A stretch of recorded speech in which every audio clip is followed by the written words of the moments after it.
Oh, you into fitness? Well, you came to the right place.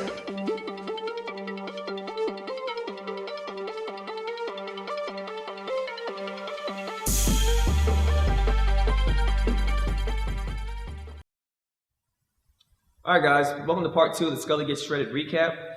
In part 1, I discussed how I dealt with injury, vacations, and holidays. If you missed that one, you can check it out right here.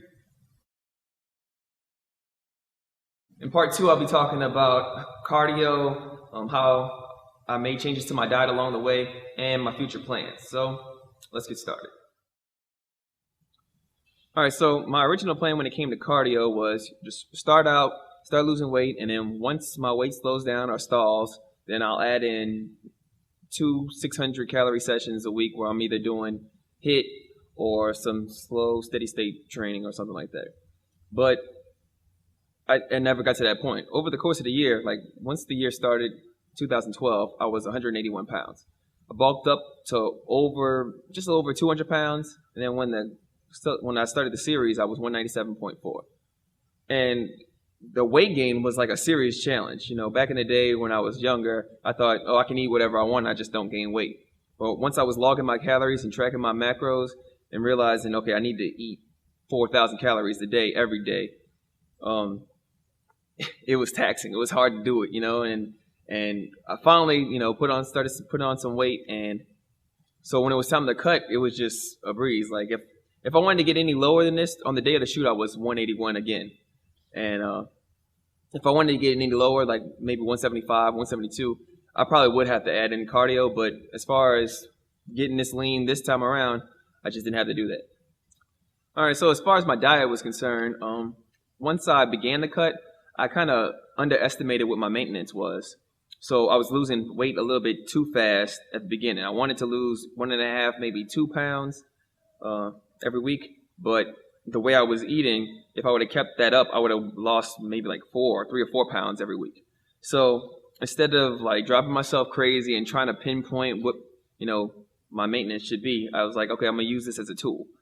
Eating this much doesn't make me feel hungry, so I'll just eat like this on most days, and then every 3 or 4 days I'll have a refeed where I eat a little bit more and slow down my weight loss. And I would just treat myself to something like cookies or I don't know, just whatever, to slow down my weight loss. And I noticed that on my day-to-day eating, fat would be the one macronutrient that I would tend to not get enough of. So whenever I was on these refeed days, I'd get something with a little bit more fat, and it just made things a lot more easy as far as the cut went, because, you know, on the days where it's my baseline days, I'm not hungry, I'm not treating myself to anything, but I'm making it through. And then every few days, I'm having something where it doesn't really feel like I'm dieting. All right, so I mentioned before that when I was dealing with my injury, that I had to kind of dial back my training, and my overall intensity of my workouts kind of dropped. And that ended up slowing down my weight loss. And at a certain point, I was just maintaining weight even though I was eating the same. And so instead of like panicking and thinking, okay, I need to hurry up and start losing weight again, I was like, okay, let me take this time to kind of play with my macros and see if I can get any difference in gym performance. And I found out that, you know, when I increased my fats just a little bit, I was having better workouts in the gym. So that's another thing to think about. Like a lot of people, you're losing weight, all of a sudden you hit a spot where you're maintaining. And instead of panicking, just, you know, increase your calories as much as you can while staying the same weight. And then once you find out how much you can eat and stay the same weight, then play with your macros and see if it affects gym performance, you know? Overall, you're trying to learn your body. That's the most important thing. And, you know, if once you get everything figured out, then go back to trying to lose weight again. Now that the cut is over, or we got this, you know, shoot done, my goal right now is to try to maintain for a few weeks, and then I'm going to slowly bulk up, maybe, you know, put on a pound or 2 a month at the max. And last time around, I was trying to gain like a pound a week. And I don't want to take things that fast this time around, because if I do get a call from somebody and they want me to do a shoot for them, I need to be, you know, photo shoot ready as quick as possible.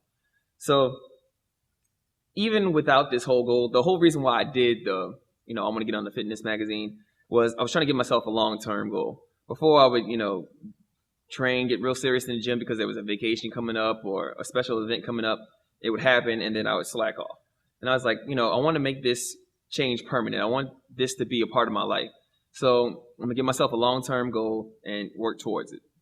But even besides, being on the cover, I have the ultimate goal of trying to be 205 at about 7% body fat. So I want to get back to bulking and try to, hit that goal as well.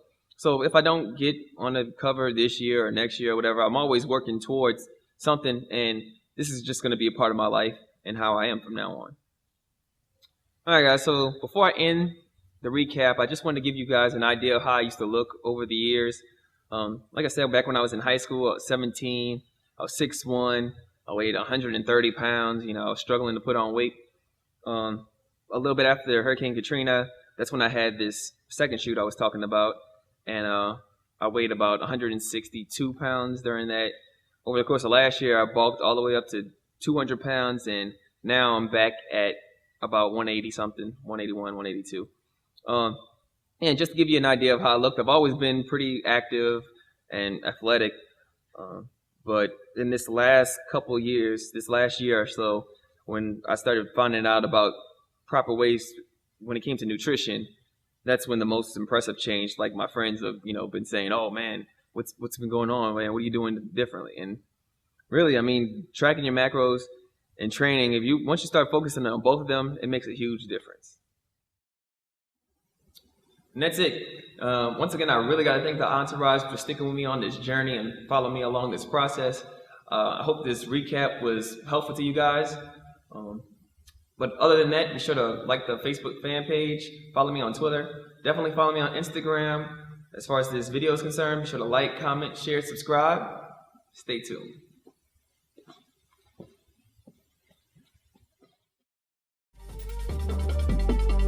Bitch, you wasn't with me lifting in the gym.